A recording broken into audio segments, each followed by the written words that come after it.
வணக்கம். 5 மணி செய்திகளை வழங்குவதற்காக நான் காயத்ரி. விரிவான செய்திகளை பார்ப்பதற்கு முன்பாக தலைப்புச் செய்திகளை பார்க்கலாம்.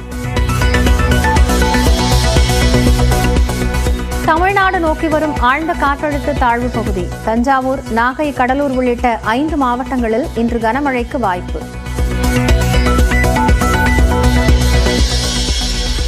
தஞ்சை, கடலூர் உள்ளிட்ட 6 மாவட்டங்களுக்கு நாளை ஆரஞ்ச் அலர்ட். சிவகங்கை, ராமநாதபுரம், திருச்சி உள்ளிட்ட 11 மாவட்டங்களில் நாளை கனமழை பெய்ய வாய்ப்பு.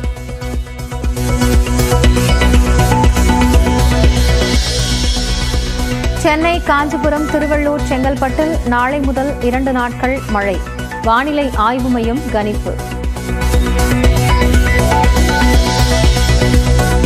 வங்கக்கடலில் நிலவும் ஆழ்ந்த காற்றழுத்த தாழ்வு பகுதி புயலாக மாறாது.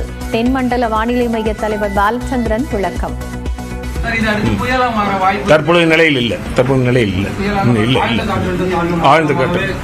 ஆழ்ந்த காற்றழுத்த தாழ்வு பகுதி வெல்மார்க் லோ பிரஷர் அப்புறம் தான் டிப்ரெஷன், அப்புறம் தான் டீப் டிப்ரெஷன். அதுக்கு நிறைய புயலுக்கெல்லாம் 4-5 ஸ்டேஜ் மேல இருக்கு. இன்னும் இது வெறும் லோ பிரஷர் தானே. லோ பிரஷருக்கு வெல்மார்க் லோ பிரஷர் தான் இருக்கு, அவ்வளவுதான்.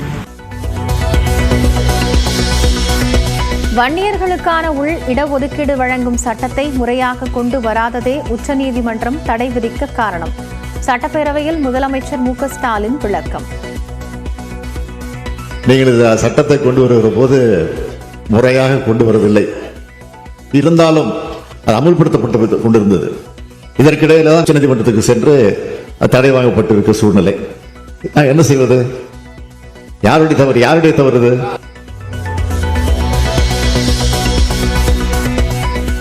அதானியை தான் சந்திக்கவில்லை என முதலமைச்சர் மு க ஸ்டாலின் விளக்கம். அதானி மீதான நாடாளுமன்ற கூட்டுக்குழு விசாரணைக்கு பாஜக, பாமக ஆதரவளிக்குமா என்றும் கேள்வி. எங்களுக்கும் தமிழ்நாட்டுக்கு அதுக்கு எந்தவித சம்மந்தம் கிடையாது. என்னை அவர் சந்திக்கவில்லை, நான் அவரை பார்க்கவும் இல்லை. இதை விட வேறு விளக்கம் தேவையா? அதானி விவகாரத்தில் நாடாளுமன்ற கூட்டுக்குழு விசாரணையை ஆதரிக்க தயார் என அன்புமணி அறிவிப்பு. மின்வாரிய ஊழல் குறித்து சிபிஐ விசாரணைக்கு தமிழக அரசு தயாரா என்றும் கேள்வி. அதானிக்கும் தமிழ்நாடு அரசுக்கும் எந்த தொடர்பும் இல்லை. தமிழக துணை முதலமைச்சர் உதயநிதி ஸ்டாலின் சென்னை விமான நிலையத்தில் பேட்டி. தமிழ்நாடு அரசுக்கும் அதானிக்கும் எந்த சம்பந்தமும் கிடையாது. முதலமைச்சர் நீங்க சட்டசபையில் தெளிவாக சொல்லிட்டாரு.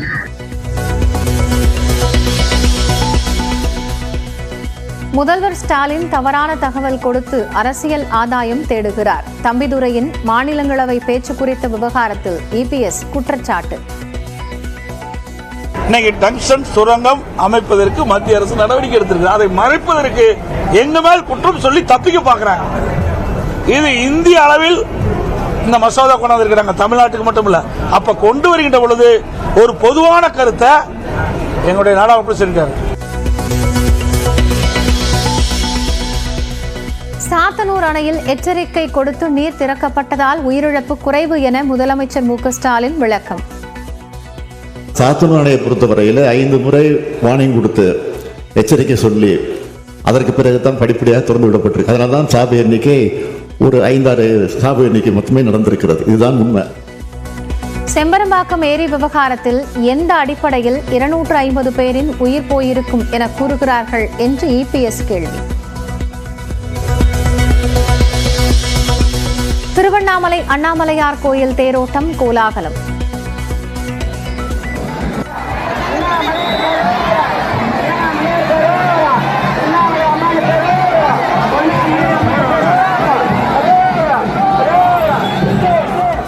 மாடவீதிகளில் பக்தி பரவசத்துடன் மகாரதத்தை வடம் பிடித்து இழுத்து வரும் பக்தர்கள்.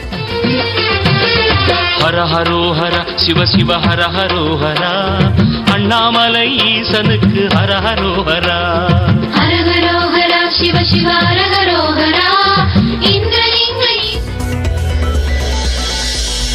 அண்ணாமலையாரை வேண்டி குழந்தை வரம் பெற்ற தாய்மார்கள் நேர்த்திக்கடன்.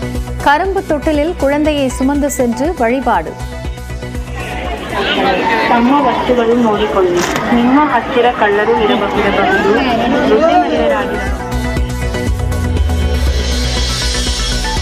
மன்னார்குடி அருகே மீண்டும் காதலிக்க மறுத்த கல்லூரி மாணவியை கத்தியால் குத்திய மகாதேவன் சிக்கினார். இருள்நீக்கி பகுதியில் உறவினர் வீட்டில் பதுங்கி இருந்தவரை கைது செய்தது காவல்துறை. மதுரையில் விசிக கொடிக்கம்ப விவகாரத்தில் கிராம நிர்வாக அலுவலர் பரமசிவம் பணியிடை நீக்கம். கிராம உதவியாளர் பழனி பாண்டியையும் பணியிடை நீக்கம் செய்து ஆட்சியர் சங்கீதா உத்தரவு. சென்னை வளசரவாக்கம் மண்டல அலுவலகத்தில் போராட்டத்தின் போது அம்மா உணவக பெண் ஊழியர் மயங்கி விழுந்ததால் பரபரப்பு. தண்ணீர் கொடுத்து முதலுதவி அளித்த காவல்துறையினர்.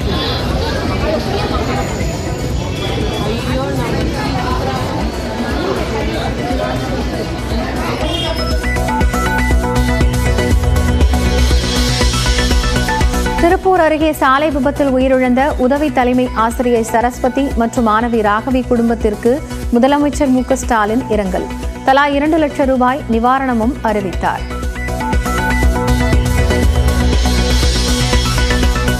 அன்புமணி ராமதாஸின் மகள் சங்கமித்ரா தயாரித்துள்ள அலங்கு திரைப்படத்தின் ட்ரெய்லர் பார்த்த ரஜினிகாந்த்.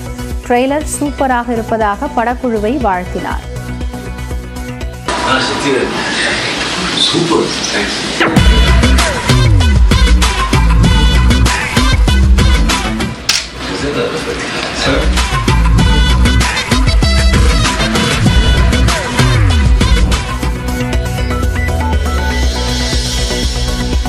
அரசியலில் விஜய் கண்டிப்பாக ஜெயிப்பார். தந்தை எஸ்.ஏ. சந்திரசேகர் சென்னையில் பேட்டி. அவர் கண்டிப்பா ஜெயிப்பார். நல்லா இருக்கு, நல்லா இருக்கு.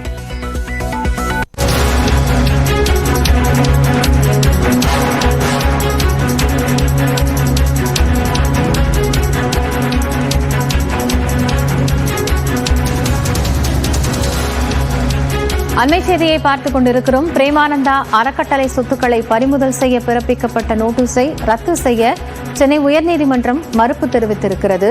இதுகுறித்த கூடுதல் விவரங்களோடு செய்தியாளர் மதன் இணைகிறார். அவரோடு பேசலாம். மதன், இப்போ இந்த வழக்கு குறித்தும் உத்தரவு குறித்த விவரங்கள் என்ன? பாலியல் வன்கொடுமை மற்றும் கொலை வழக்கில் பிரேமானந்தா கைது செய்யப்பட்டார். அதன் பிறகு கடந்த 1994 ஆண்டு அவருடைய ஆசிரமத்தில் சோதனை நடத்திய வருமான வரித்துறை 76 லட்சம் ரூபாய்க்கான ஒரு நிரந்தர வைப்பீடு மற்றும் 15 லட்சம் ரூபாய் மதிப்பிலான அந்த அந்நிய கரன்சிகளை கைப்பற்றியது. இது தொடர்பான வழக்கை ஏற்கனவே விசாரித்த எழும்பூர் நீதிமன்றம் பிரேமானந்தாவுக்கு தண்டனை விதித்து தீர்ப்பளித்தது. இதன் தொடர்ச்சியாக அறக்கட்டளைக்கு சொந்தமான சொத்துக்களை பறிமுதல் செய்வது தொடர்பாக கடந்த 2005 ஆண்டு பிரேமானந்தா அறக்கட்டளைக்கு வருமான வரித்துறை நோட்டீஸ் அனுப்பியது. இந்த நோட்டீஸை எதிர்த்து கடந்த 2007 ஆண்டு இந்த ஒரு வழக்கானது சென்னை உயர்நீதிமன்றம் தொடரப்பட்டது. நிலுவையில் இருந்த இந்த வழக்கு 17 ஆண்டுகள் காலம் பிறகு தற்போது இன்று விசாரணைக்கு வந்தது. அப்போது அறக்கட்டளை சார்பில் ஆஜரான வழக்கறிஞர் கொலை மற்றும் இந்த பாலியல் வன்கொடுமை வழக்கில் குற்றம் சாட்டப்பட்ட பிரேமானந்தா கடந்த 2011 ஆண்டு இறந்துவிட்டார். இந்த நிலையில் அந்நிய செலாவணி மோசடி சட்டத்தின் கீழ் இந்த சொத்துக்களை பறிமுதல் செய்வது தொடர்பாக சட்ட விதிமுறைக்கு எதிராக இந்த ஒரு நோட்டீஸ் அனுப்பப்பட்டதாகவும் சரியான நபர்களுக்கு அனுப்பவில்லை என்பதால் ரத்து செய்ய வேண்டும் என்று வாதிட்டார். ஆனால் மத்திய அரசு தரப்பில் இந்த வழக்கில் கடந்த 2006 ஆண்டு அறக்கட்டளை தரப்பில் நேரில் ஆஜராகி விளக்கம் அளித்தார்கள், விசாரணை பங்கெடுத்தார்கள். எனவே சட்ட விதிகளை பின்பற்றி நோட்டீஸ் அனுப்பப்பட்டது தெரிவித்தார். இந்த ஒரு வாதத்தை ஏற்றுக்கொண்ட நீதிபதி பிரேமானந்தா அறக்கட்டளைக்கு அனுப்பப்பட்ட நோட்டீஸ் மீதான விசாரணை சட்ட ரீதியாக எதிர்கொள்ள வேண்டும் என்று தற்போது உத்தரவிட்டு அந்த ஒரு மனுவை இன்று தள்ளுபடி செய்து உத்தரவு பிறப்பித்துள்ளது. நன்றி மதன், வழக்கு குறித்த விவரங்களுக்காக.